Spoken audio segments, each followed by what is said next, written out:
Coming to you live from the Sound System Studios, Dallas, Texas. Take me out to the ball game. Take me out with the crowd. Come after me. I'm a man. I'm 40. I don't care if I never get... Holy cow! Baby water! Baby water!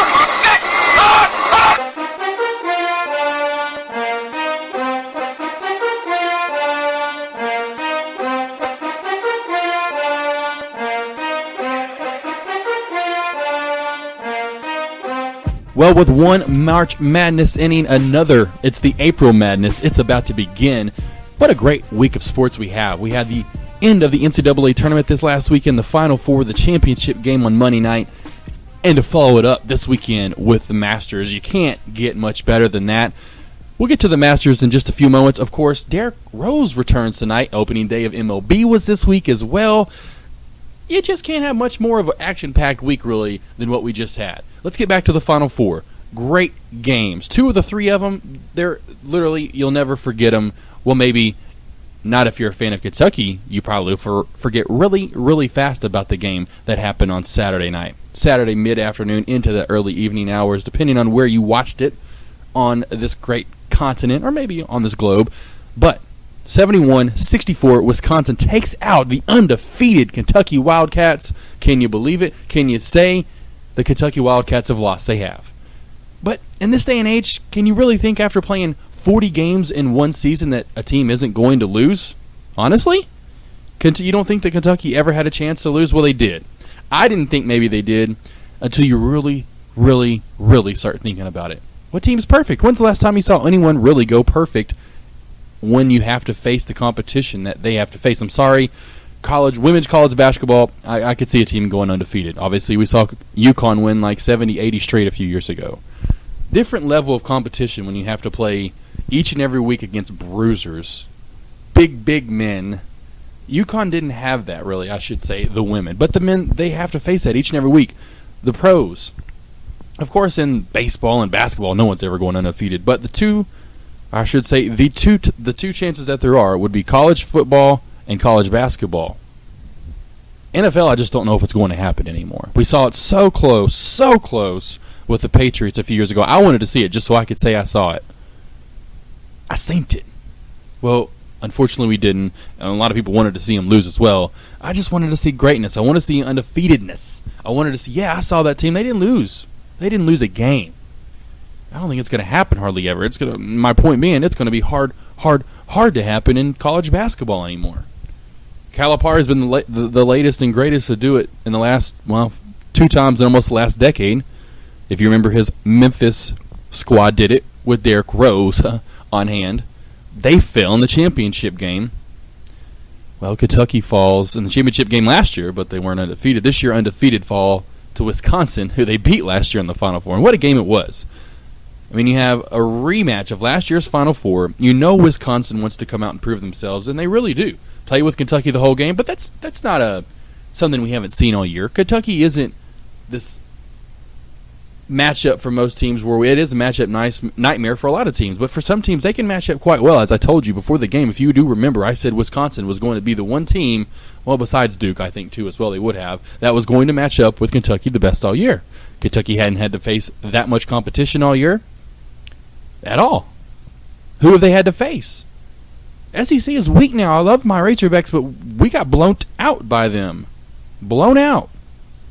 The two teams that had chances were early in the year. They were the back-to-back games to open SEC play. Since then, they didn't have any competition, really. And that's where a lot of people think they had their faults. Why they didn't have enough competition and worthy competition, at least once every 2 or 3 weeks, someone pushing them to the very end. Didn't happen in the SEC. So maybe that came back to bite Kentucky. I think a lot of it has to do with you're going to lose at some point in time, most likely. You're going to get, obviously, the very slim chances, obviously, you're going to win out. With 40 games on your schedule, I just don't see it happening hardly. I don't know if, obviously, like as I said, that 3 times now in the last couple of minutes I've noticed, but it certainly doesn't have a very high chance of happening ever, especially moving forward as the competition rises and rises and rises. When you see a VCU, a VCU. We used to call them Virginia Commonwealth, as I was talking about in my last episode. They made a Final Four. Butler made 2 straight championship games. The competition is so spread out now. To go undefeated, it's so hard to do. And especially no less back in the day when it was 30 to 32, 33 games. Now you have 40 games to play in a season, most likely. Very hard to do. Just had to spiel off about Kentucky and how hard that is to win and to go undefeated, I should say. Well, back to the game. Great game ensued. As I said, Wisconsin proved worthy. Kentucky was on top, though. They're up 4 with 2-3 minutes left. I think it was right over 2.5 minutes left because this was the game changer of all game changers. Also, I did notice Kentucky did not want to do anything on offense, really. And I worded it just like that because it was like they didn't want to do anything. I don't know what offense they were running, and I've seen the Razorbacks do the same thing in many other teams. Oh, we've got a 4 to 7 point lead. Let's not attack anymore. Let's not continue to do what got us here that gave us the lead. No, let's just completely stall out, wait till there's 10 seconds left on the clock, and then start trying to run around and pass it as if 10 seconds is enough to set up a play. It's not. And then, if anything, they run ISO with one of the Harrisons, and I think they went 1 of 6 going down the stretch. Why not get it down low to Towns or Cauley Stein or someone that's huge and get Comiskey more? And I would have gotten him in foul trouble. I would have been going down low all game long, pounding the hoop, trying to go right at him. If they lose Comiskey, they're done. They're not going to go anywhere. They don't have a replacement for Comiskey. Kentucky, you have replacements for everyone. Although, when you're cold, you're cold. It doesn't matter. And Kentucky was cold down the stretch. Running that terrible offense, I kept yelling at the TV going, what are you doing? Well, you saw what happened. And then with 2.5 minutes left, as I said, this is the game changer of all game changers. Kentucky doesn't take advantage. They still now are down to a 2-point lead. It's 60 to 58. 2.5 minutes left, or it's a little under 3 minutes. It gets down to 2.5 minutes when the basket's finally made. But should it have counted? Should this have counted? Do you remember the basket? Well, first, I forgot who it was for Wisconsin. Drives to the hole. Cauley Stein or Towns blocks the shot right back down to his face. I forgot who exactly it was. He gets the ball back, and I'm thinking the shot clock's about to expire, but he does it really quick to where you couldn't tell immediately. You thought it was late, but he did it so fast. Luckily, he did react quickly. Put the ball up. They counted it 60-60. Well, Kentucky's freaking out. Calipari's on the court. He actually does call timeout right after this and says, hey, no, you're going to go back and look at this, even though the rule, unfortunately, the terrible rule that it is states you can only go back and look under 2 minutes. He clearly had the ball still in his hand with 0 seconds left. So with the game clock, I should say the shot clock down to 1, then expires, ball still in his hands for a split second to half second, then he gets it off, and they counted it. Well, there's your tie game. And Kentucky and I've been in games like that. Maybe not a champion or a Final Four game to where it had more on the line to where you've just got to put that in the past.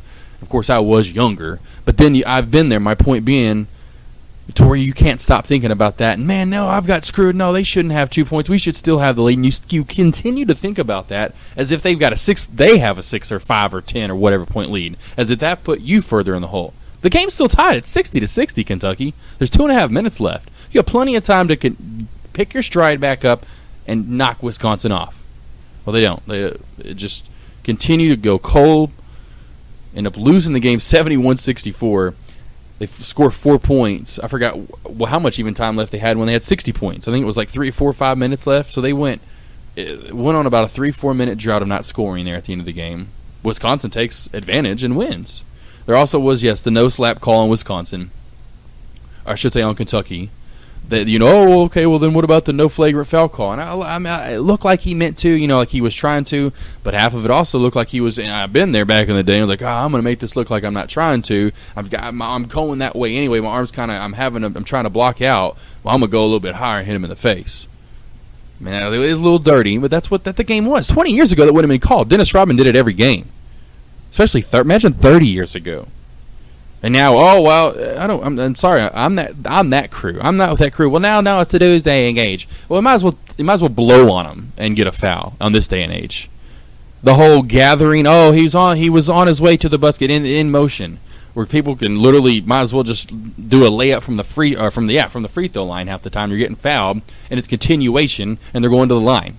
That's ridiculous. Baloney, bogosity, as my dad used to call WCW and WWF when I used to watch it back in the day. Wrestling. That's bogus. Well, anyway, so back to the slap. There was the no slap call, but that right there, there's a little momentum of things that happened right with 2:30 left. The shot counted for Wisconsin, the one I was talking about previously. Kentucky then goes down the court. I think it was an offensive foul and kind of a phantom flop by Decker on Wisconsin, so it was then a charge call on Kentucky. And then they come back down, and it was another foul on Kentucky. And so that was, and I blew up. I was like, oh, the refs. And then, of course, we'll get to the refs in the championship game and how it kind of got one-sided, it may have seemed like, at least in some people's eyes, not mine. More one-sided it seemed like in this game down toward the stretch. And really, hey, we kept it close. Now a lot of these calls, we're going to put them more on Kentucky than we're going to put them on Wisconsin. Because there was a couple times when they would go to the hole, and yes, they missed the shots, but I was looking for a foul. Because they'd go back down the other way, and it'd be about the same amount of contact, but they'd call it on Kentucky. Regardless, Wisconsin makes it to the championship game. Duke versus Michigan State, no need to talk about. Duke took care of business, and really Michigan State, and that's what you could see, really had no business being there. Great team, probably really in the top, maybe even a top 10, 15 team as they were ranked earlier in the year. Just kind of had a lull there during conference play, but certainly overmatched and overpowered by Duke. They lose by 20. So it's Duke versus Wisconsin. Not the sexy NCAA championship game everyone wanted to see. Duke versus Kentucky, everyone wanted to see it. Well, now it's Duke versus Wisconsin. Great game again. It was a lot like, honestly, Kentucky versus Wisconsin. It was a lot like that game. Duke was in control for the most part. Wisconsin battled back. Then they took control. And then there toward the end, Duke had players in foul trouble. Two of their better players, about 10, 11 minutes left in the game. Their younger players step up. How about 60 of 68 points coming from the freshmen for Duke? That's most ever in a championship game. 60 of their 68 points came from freshmen. That is stellar. 68-63, they take care of business. A couple of down the stretch, and if you didn't see, Bo Ryan, Wisconsin's coach, blew up the next day and talked about how bad the refs were. And then, of course, it was funny because the next day on Le Batard, I watched that show, and a couple others are like, hey, where were you, though, when there was 0 seconds left on the clock and your boys got the call and there was some other controversial calls along the way there that you weren't complaining about that. And then you weren't even complaining that you didn't get the slap call but because you won, right? Well, Duke seriously came alive when it mattered most. They were great throughout the year, but they were superb in this tournament. Superb. They could have been lackluster, but after last year's being ousted as a 3 seed by Mercer, I knew they were, and that's why I had them in the championship game in every bracket. Well, and then that did screw up my bracket, just so you know. That I had Kentucky all the way. I wanted to see undefeated. But congratulations, Duke. And if you didn't hear about this, how about the Andrew Harrison comment? Did you see that? Or hear, I guess, really? Because at first it really did look fake. I was like, he didn't say that. That just looked set up. I've done camera work and editing. That looked like the guy. But he said it. He came out and apologized and actually called him. If you didn't hear it, the racial slur, and it's just almost, and that's the point. If he's calling white people that, white people should be able to call whoever that, and it's almost like calling a bro or a friend. And I get if you add a couple of letters on it, it's a different word. Trust me. As I talked about bullying last week, go back to 1950s, and that's what I grew up watching and educating myself. Martin Luther King Jr. That's my point being. That's bullying. That was back in the days when stuff was terrible. And I know, that's my point where this word comes from, the derogatory meaning. Back in the day, and it was used, unfortunately, as a slur all the time, and I hate it. I hate it as much as I know, and maybe not as much as they do, but I hate it. Trust me. I hate it. One of my biggest, like I said, of all time, influences, role models, etc., is Martin Luther King Jr. Wrote many papers on him, and when you had to choose something in school, I would write about him nonstop, so I could learn as much as I could about him, and now today and want to be friends with anything. It could be green, yellow, black, brown, tall, skinny, short, got things growing all over it. It could be a tree, plant, any kind of animal. You get my point. I don't care.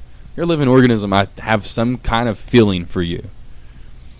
So, just to show you where my ethic morals are, I just don't understand why we blow this word up. And that's the thing. We blow it up. You talk about it so much, like you hear this so much. You talk about anything, you talk about it. You leave it alone, it's going to go away. We don't leave it alone. Especially, unfortunately, in today's society, this day and age, media is ridiculous, social media, and they're just going to blow stuff up. ESPN, Tiger Woods, or this happened. I remember when Terrell Owens was going through. It's always whoever it is. It's always someone going through something. I'm just so many other stories I could have referred to. I just remember certain things off the top of my head, but you get my point. They'll blow it up till they can't be blown up anymore. Well, anyway, after his ridiculous comments, he did apologize. I mean, it's heat of the moment. Very, very obviously not a great thing. Not the right time ever to say that, really. I mean, especially if you just got beat. It just shows poor sportsmanship. But I could understand. I mean, you wanted to go undefeated. Got there anyway. You get my point. But still, you just don't do that. You got to grow up, which you're going to have to now, because guess what? Both of the twins are heading to the pros. After back-to-back Final Four appearances, they said, hey, we're done. We could probably come back next year and make it 3 straight. We're not going to. They're heading into the 2015 NBA draft. Hey, they're 6'6". They're great. I don't know if they're true point guards that it seems like they want to score, as in here. Here's Andrew, the one that made the comments. 9.3 points this year, 3.6 assists per game. Of course, that was in 25.5 minutes. They don't play near as many minutes as probably they could or should. And if they played a normal, started for like another team where they had actually averaged 30, 32, 3 minutes a game, most likely, he probably would have 12, 13 points per game, maybe 4, 5, 6 assists. But still. Aaron put up 11 points per game and only 2.6 rebounds. I didn't even get his assists. That's how low they were. They're probably right around their 2-3 assists, and that was right around the same amount of time, literally 25.8 minutes per game. Well, they're not much passers. They want to pass, but they want to score a lot too. So it just seems that that's the way this day and age is. Your point guard's a scorer now. Your point guards can take you further than what they used to take you. Other people that could be following next on the list: Willie Cauley-Stein, Karl Anthony Towns, Trey Lyles, Devin Booker, Dakari Johnson. Probably most likely going to say bye-bye, and they're going to leave. And what's funny and crazy is Calipari will get this new recruiting class in, or maybe even the year after, and they'll win it with all pretty much freshmen and and sophomores. And these guys are like, dang, how could it's just how things fall, how the cookie crumbles, as they say. How about the UConn women? Got to talk about these ladies, and of course Gino Auriemma. They win their 3rd straight. Talked about them a little bit earlier. And I'll get into why I kind of talked about them. Not only this, they won their 3rd straight and 10th overall. They've never lost a championship game. That's phenomenal. Great. Phenomenal. And I know you get tied to coaching. You get tied to coaching a certain group and the women and the team, and you're tired of that organization. You're paid millions of dollars each year. There's really not much more than you can do besides maybe, change your competition level. And that's what he gets, and I heard it on ESPN, he gets, discredited for or hated on, as they say. Oh, he coaches women. It's not the same thing. He's not as good as Coach K or Coach, and that's true. And I feel the same way. I'm sorry, but Gino, even after 5 maybe, or after you won 80-something straight and you've won another title, because I think they went back-to-back after they won, because they won. You get my point. Go up to a level. Go coach and wait for the right team to call you. No, don't go to, no disrespect, but Arkansas when Arkansas was open, or maybe a Tennessee, or even a Texas. Go wait, or maybe a Texas, but wait for that school to open up. A Florida, if what's his face left, he hadn't. You get my point. Or when UNC, that's been a while since they switched with with Roy Williams, so on and so forth. With now that in the Kansas job, or maybe UCLA, and UCLA's opened up a couple of times. But you get my point. Maybe a school where he knows it's got not only tradition, but he can get players in immediately. And go try the next level. See how good you really are. But that's what I'm saying. You get comfortable, and you get tied to a program. You're making a ton of money. It's kind of hard to leave that. It would be hard for me to leave that. But I would, and everyone would. And I wish Gino, and I wish any of these, and he's not going to. He's probably getting to that age now he can't. Pat Summitt, I wish she would have. Even though she's a woman, it would have been great to see her coach men. I want to see, especially like Gino, the next male that wins up to 1,000 games, or could easily, like Gino's going to. He's at 900 now. Or all these 10 championships. I mean, move up. Say, hey, okay, I'm going to try the next best thing. I'd just like to see that. It'd be really honest, interesting to see exactly where really, I guess obviously where they'd go, but what they'd do and how they'd do it, how long they'd last, and if they could. On deck, though, it is the Masters. Tiger Woods. Yes, he does return. We talked about this last week. But the main thing this week, he looks healthy. And the main thing, the one thing that pointed out more than anything to me, the clear indicator that he might be back to the old Tiger, is he is finally happy. He's happy. I can't believe it. He's joking. And not just these goofy jokes, almost really making fun of himself, but just happy joking. Just having a good time. Worked his ass off, as he said. that looks like the old Tiger. He's ready to get out there and have a little fun, laugh, but also know that, hey, there's work to be done. And not to be tensed up all the time. And like I said, just the things that he used to, and what I heard earlier, I forgot who it was, but the things that used to not bother him now, it's just the total opposite. Like, it's just so weird, and he's so out of whack. He's not the same Tiger. He needs to stop worrying about all this excess stuff and his release point. He needs to go out there, and once he has his game down, and just play golf. And I go, I should have released that there. I don't think you were doing that 15 years ago. I'm pretty sure. It was pretty much, okay, I know what I did, correct it, the next swing, and you're gone. Not still just sitting there nonstop thinking about it, not happy with yourself, not happy with your life, social life. And that all comes around to play. It's a lot in golf. It is a lot. Yes, you learn how to play, but it's so mental. It's so mental that can Rory finally get his career Grand Slam. Hadn't been able to win the Masters. Why not? He's won every other tournament. Well, not every other, but every other major. He's won in a lot of other tournaments. Just can't get his grasp on the Masters. Could this be the year? I don't think so. I think this is going to be like his foe. This is going to be that one tournament that Rory, it's going to be hard for him to win. A lot of golfers have that trouble winning that one major. Just the setup gets to your head. Literally in golf, things get in your head. It is so weird. I think this year, who's going to win? Bubba? Could he Could he win his third? He'd be back-to-back. The first time to do it, I'm pretty sure, since Tiger. Could he, though? I think he's going to be up there and have a chance. The person that pushed him to the limits last year, Jordan Spieth, I think that's the winner. He's been red hot this year. He's been red hot since he's been out on the tour from Texas. That's where I'm at down here. He went to the UT. This is, I think, one of his breakout years. I think he's going to be kind of like him and Rory. The next Tiger. There's no next Tiger. There's no winning 4 straight majors in a row. Winning 10 times in a year. That's not going to happen anymore. There's no Tigers out there. You get close to every once in a while, but I don't know. Like I said, they'll have their year like when Rory had his year a couple of years ago. And I think this could be Jordan's year. Jordan's had a couple of great, good years. I think this will be his great year, and I think this is the year he breaks out. We'll see. Jordan Spieth, though. That's my Masters champ. Today it's a par 3 champion, or the little par 3 tournament going on. I think I heard Jack Nicklaus, someone yelling in the background just a second ago, or at least in my ear, it kind of seemed like. I think that was Jack Nicklaus that got a hole-in-one. How about that? Jack Nicklaus. What is he, like 76 years old, 78? Gets a hole-in-one. That's amazing. I wish I could get a hole-in-one. If I had one and no one was there. These guys are probably like 30. I guess they play every day. On deck, you know it, Derrick Rose, just briefly, can't believe this. He was out 4 to 6, like 6 weeks, I think it was. It was supposed to be 4 to 6. Ended up being 6. He returns tonight at the Magic. He's going to be roughly limited to about 20 minutes, they say, but this is crazy. This is his third knee rehabilitation in 34 months. Every 12 months, this dude's tearing his knee to the pieces. He likes those Reese's Pieces, I heard. Well, I wish you all the best, Derek. You're not going to be the same player you ever once were going to be. You were one of my favorites coming out. I was actually going to maybe start liking the Bulls again. It's like, oh, man, this could be it. Derrick Rose, he's a lot like Jordan. More of a passer, not as big, but certainly explosive. I mean, he can get to the rim hard. He was slamming it. He can shoot. He had that fadeaway.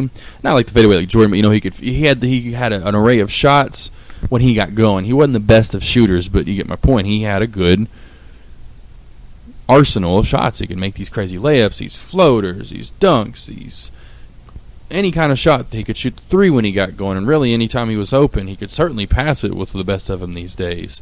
I mean, like I said, different shots with just a normal shot. He could fade away. He could make when he was, like D. Wade gets when he's hot, or LeBron or Kobe, those type. I mean, he can become a scorer.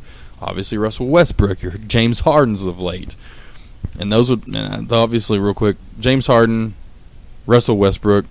And now that's what happened. It's like Steph Curry just fell apart. It's like Harden's all of a sudden taken over, and now Steph Curry's not even in the MVP. I just don't get that. It is so flavor of the month with these, especially ESPN or any of these analysts. It was Steph Curry, and no one was going to take it from him when Westbrook was having all these triple-doubles about a month ago.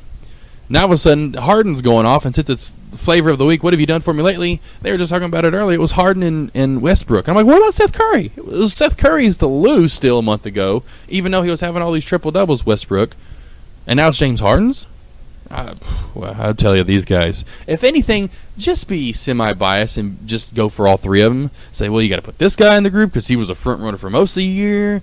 And then you got Westbrook going off for triple-double, Mr. Triple-Double. And then you got Harden going off for 40 a night lately and winning all these games because he's putting his team in such a great – because that's the thing, Westbrook and the Thunder may not even make the playoffs.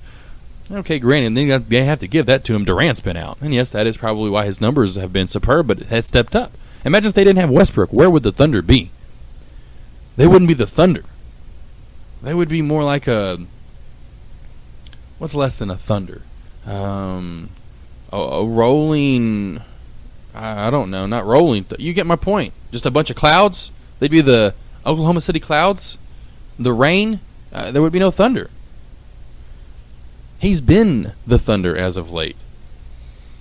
Well, so there you go. That's that. I don't get the whole flavor of the month they do. Just, if anything, I said, give them all a little love. Say, hey, this guy, this guy, this guy. I don't do that. Anyway, Derrick Rose, never be the guy he used to be. How far can he honestly take him? They're already a playoff team, so that's good. They went 10-10 in his absence, so I would certainly imagine they would have went 15-10, if not maybe, or they would have went 15-5 or 13-7, somewhere in that range with him, if not more.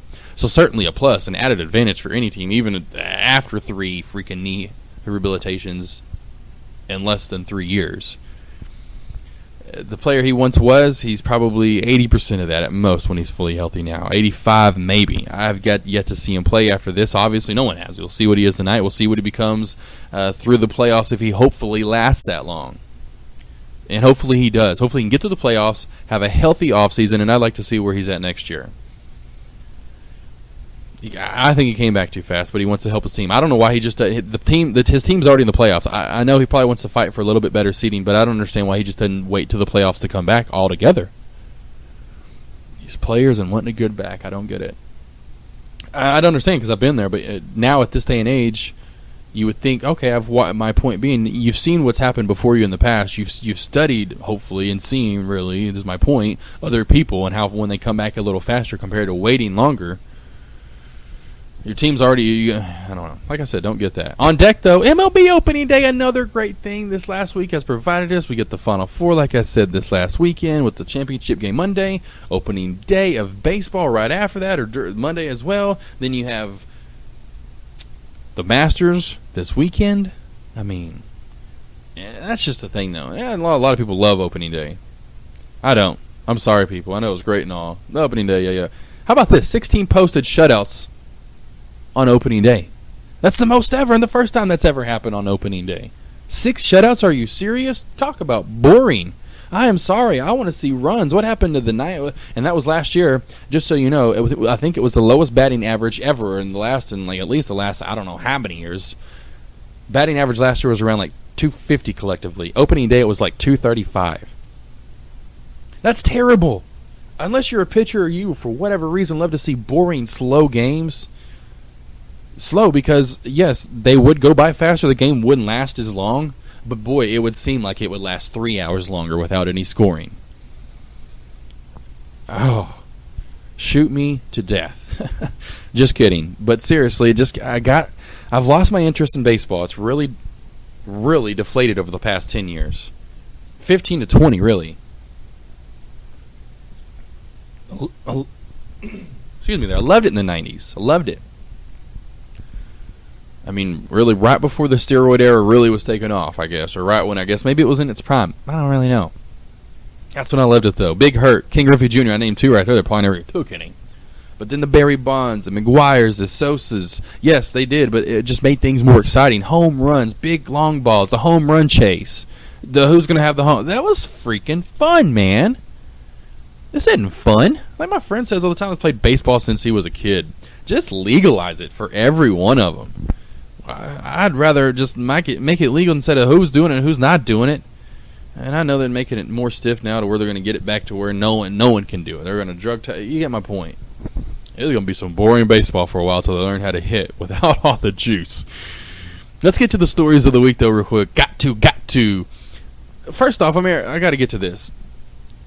Would you learn how to tease people? Most shows know how to tease. You watch your comedy show. Hey, here's what's coming up next. Hey, you're watching, for the most part, your nightly news, and they're saying, hey, your nightly news, your 30-minute newscasts, they only got 30 minutes. Most of these shows have 30 minutes to an hour. Here's what's coming up next. Shows that have over an hour, they take forever. They'll tease something, they won't get to it till 30 minutes later. ESPN with their sports centers. Good Morning America. That's ABC. They're both owned by Disney. No surprise. Takes forever. Any of them, they'll do that. I don't get it. When you have over an hour, guess what? In the morning, people don't have that long to get ready. You tease a story, as I'm getting to right now, at 7:40, as you did the other day about pets and the flu epidemic going around. I got pets. I got dogs. I want to know what's going on. I taped it just for fun. Okay, luckily I got DVR. Luckily, I'm sure most people do. Maybe, hopefully, that's what they're counting on. I don't know, because what's the point of then teasing anything? Just go to it. We'll see it. We're going to DVR it, right? We're going to give it. We'll just fast forward through it. We'll see it. Don't tease anything then, because you tease something, you tease it at 7:40, it didn't air until like 8:05. And here's how, let me show you this. They tease it, right? They tease it with another story, going into a commercial break about 7:37. It was before 7:40. It was like 7:37, 7:38. They come back with the other story they tease, and they come back with another story. They have a good, they go into depth about these stories. They have a reporter, doing a little VOSOT, which is a video speaker on top of tape, or whatever the exact initials on that. It's been a couple years since I've been in TV all the time. But you get my point, where guys talking and you'll see video of other stuff and they'll come back to the report. You get my point, that kind of thing. They sell it today, and then they go to another commercial break. And then when they're coming back, it's getting close to the top of the hour, so I know they're not going to get to it just real quick then. So I'm fast forwarding some more after. I've already left. This is in the morning. We've already left, people. We don't have, but I want to see exactly, do a survey of how much time people have in the morning when they're actually paying attention to that. They might turn it on, but that's background noise. Unless they catch that and hear it when they're in the background, say if they still do have 20, 30, 40 minutes because they just got up, they better have caught it, because otherwise if they're doing their stuff, they're not going to hear it. It's just background noise. I know you know this. You're in media. You've done the classes. You've done the social work. You've done the studies. You know this yourself. Don't tease something and wait 25, 30 minutes to get to it, as you did. Anyway, they go into the top of the hour. And instead of having, and here's what they do too, they go to almost CNN mode at the top of the hour. It's one of their anchors' little host things that they have. They got like 6 of them in the morning. And they're doing like a CNN report where they're literally just sitting there reading the news, reading different stories. And there's 2 bottom lines, not just one scrolling across, but another. I'm like, is this CNN now all of a sudden? You got 2, I don't know what's going on. You got 2 bottom lines going, and you got your little graphics in the top left corner, and then you're on the screen. You got stuff, and then you got maybe even the temperature and the day. I don't know. You got stuff everywhere. You got too much going on. First off, Good Morning America with 2 bottom lines, and then a graphics, and then the person. Way too much going on for the morning. For anyone. I'm sure for some people they like it. Like, oh, what's this? Leave that to CNN and those people that they have like to have not only headlines, but then like the NASDAQ and all that going on above it. No, you have just 2 bottom lines with words going across. So I'm like, hold on, how am I supposed to be reading 2 bottom lines? Yo. Then secondly, you just tease the story big time, and then you tease other stories, and you actually go into it with a reporter, with a VOSOT, some type of story, but you don't for this. You just have her read over it for literally a minute at most. Oh, and up in Chicago, dip-a-dop-a-deep-a-dop-a-deep-a-doop. And they even teased it before the top of the hour. It seemed like they teased it at 7:37, teased it at the top of the hour before, hey, here's what's coming up in this hour. Teased it like, okay, this is definitely going to be like a 5-minute package or 2 or 3 minute package, like I said, a VOSOT package, a story that they put together. No. It's like a minute. She just reads over like she's just reading in front of the screen. Like I said, CNN style. And here's what's, and then they go to like the video of it, and then they come back to her. But it was like a minute. And her just reading stuff. Learn how to tease, please. Learn how to tease, because that's just terrible. That is terrible teasing. Jeez, I'm in Mominos. And I got to look at this. How about Fast and the Furious? Furious 7. The franchise that is very Fast and Furious now. Breaks off with 140+ million this last weekend. Breaks April records. Did not see that much coming. I did see maybe a higher gross because of the Paul Walker thing played into this, and it is the 7 one. They keep saying last ride, although I know they're making more. You got to know they're going to make more. They may take maybe a little bit of a break now after this one to give Paul Walker like a little remembrance time, a little layoff time. Instead of doing every 2 years, they might wait 3 years this time. Anyway. How about this? So looking at when it first, of course the first one, The Fast and the Furious, came out in 2001. Let's take a look at 2001 movies. When I went to look this up, because I just want to see what it grossed opening weekend, which was $40 million. That's pretty darn good for back in 2001 with guys that really didn't have much of a cred to their name. Paul Walkers, your Vin Diesels, your Jordana Brewsters, your Rodriguez. So you get what I'm saying. None of the two guys, the main roles in the movie, really had much cred to their name. Their IMDb list, their cred was not very long. Well, of course, 14 years later, it's a lot longer. Well, especially into this franchise. But how about the 2001, as I said? How about a numerous amount of movie franchises that opened in 2001? Literally, do you remember? I'm sure you don't remember this, but let me tell you this. Many franchises started this year with maybe just a sequel to come this year, which is kind of crazy with some movies, or many of movies have been made afterward. Let us roll. Harry Potter, Lord of the Rings, Shrek, Monsters, Inc., Ocean's 11, Lara Croft, of course, The Fast and the Furious, Spy Kids, The Princess Diaries, Legally Blonde, Planet of the Apes. Now, I don't want to know about Planet of the Apes because it was the one with Mark Wahlberg, so it was kind of out of the ordinary because there really wasn't many after. You know what I'm saying? There's the ones now. You get my point. But I kind of just added it in. Bridget Jones' Diary, Behind Enemy Lines, Zoolander, Jeepers Creepers, and Joe Dirt. Now let me go over these obviously real quick. Of course, we all know about Harry Potter, Lord of the Rings went on to be billion-dollar franchises. Shrek, billion-dollar franchise. Don't really need to mention those too much. How about Monsters, Inc., though? They've made a couple afterward, or at least one I know. Monsters University, etc. Ocean's 11. They went on to 12 and 13. Did very, very well for themselves. Lara Croft. She only had one after that, but still did pretty good with both of them, probably grossing $500 million, if not more, worldwide. Both of them about 250 at least. The Fast and the Furious, we've seen what they've done. Spy Kids, well, they've kind of dwindled since the first couple, but I think they're like up to Spy Kids 17 now. Bridget Jones, or I should say The Princess Diaries, and there was a Princess Diaries 2. Legally Blonde, and of course there's a couple of those. As I mentioned, the Planet of the Apes, I don't really know where you put that in there, but since it was there, I threw it in. And then Bridget Jones' Diary, they just finally had a sequel like a year or two ago. Behind Enemy Lines, they had a couple of direct-to-video. I remember seeing Behind Enemy Lines 2, and there may have been even more than that, kind of the direct-to-DVD type things. Zoolander, there you go. The second one comes out this year all of a sudden. Jeepers Creepers, we all know about the Jeepies and the Creepies. 2 or 3 of those at least. Then Joe Dirt, another one of those like Zoolander, where the sequel is finally coming out this year. Now, how about other sequels that were also in 2001? Now, they didn't start that year, but they were either ending or continuing. Rush Hour 2, The Mummy Returns, Jurassic Park 3, Hannibal in a line of many movies, American Pie 2, Dr. Dolittle 2, and Scary Movie 2. That is a ton of franchises loaded into one year, whether it be the second or third of many, or however many of many, or even if it was the very first one of many to come. 2001 was loaded with movies, and seriously, if you looked at the franchises altogether, it might be the number one. If you know what I'm saying, like, hey, that was the first year, say, whenever Star Wars came out, that came out in, like, say, 77. Well, any other franchises that came out that year, you take you see what I'm saying, you take all those movies together. Yeah, they came out in other years, but you take those franchises, there's not another year like 2001. There is not. You take Harry Potter, Lord of the Rings, and Shrek, that'll knock out everything else in itself right then, except for maybe, I guess, Avatar. I forgot Avatar is ridiculous. So Avatar in itself could, even in that one year, Avatar could just be the lone movie alone. I think Transformers actually was in that year too. But you get what I'm saying, because Avatar grossed over like $2 billion. But still, maybe not, because you add in Harry Potter, Lord of the Rings, Shrek, and especially with the money inflation over time, especially from 2001, it's a time and a half. So if like Harry Potter and the franchise itself has grossed, which it has, like, well, again, I forgot, they have had a couple $1 billion worldwide releases. So that would be like, just say if one of them grossed $1.1 billion in 2001, it would be probably $7 billion now, or something like that. So really no other year among franchises like there was in 2001, honestly. There just isn't. Harry Potter, Lord of the Rings, Shrek itself have grossed billions of dollars worldwide. Monsters, Inc., Ocean's 11, then especially the Fast and the Furious franchises. You add in the Rush Hour franchises, Mummy, Jurassic Park, American Pie 2.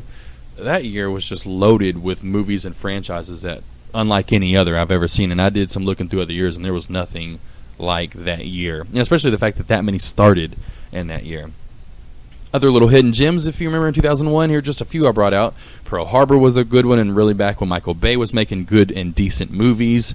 A Beautiful Mind, I know we all remember that one. Training Day, once again, I know we all remember Training Day. Probably Denzel's finest piece of work ever, if not second, right, top two, certainly. Shallow Hal, great movie with Jack Black, if you remember. It's a must-watch. And Gwyneth Paltrow. Swordfish was certainly a kind of out there movie, but it was good if you didn't see Swordfish. That had Travolta in it. That had Halle Berry in it. Hugh Jackman. Certainly a crazy movie. And how about The Mexican? A lot of people were looking forward to this movie. Definitely went and saw it with my girlfriend at the time.